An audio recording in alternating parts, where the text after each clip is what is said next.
Is it a medical miracle? We reveal a possible answer to diabetes next.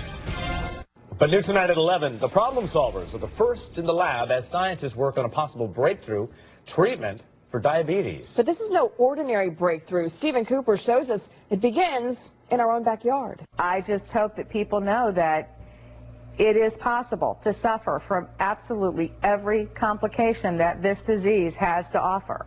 But it is absolutely possible also not to. What Linda and millions of diabetics might not realize is that right here in Central Florida, our citrus crops and our tropical fruits like this orange and like this muscadine grape contain a compound that could make their diet safer and may actually prevent diabetes altogether. This product mimics the activity of insulin. Two local scientists from ATM Metabolics discovered the compound, which they call Emulin, while studying the weight loss properties of grapefruit.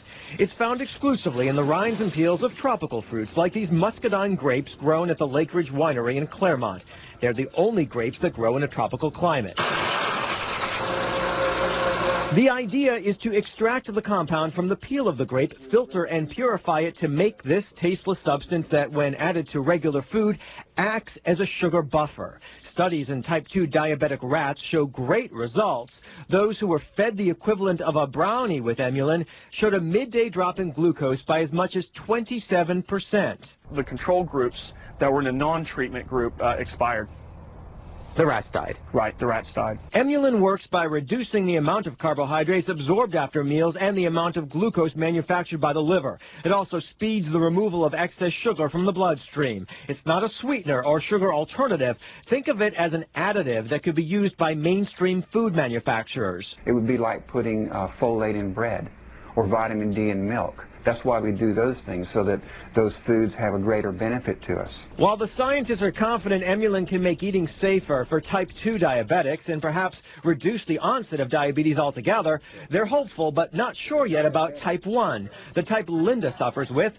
Either way, the possibilities excite her. Maybe it might not help me, but I certainly would not in any way want it not to help potentially, and I mean tens of millions of others. But would it?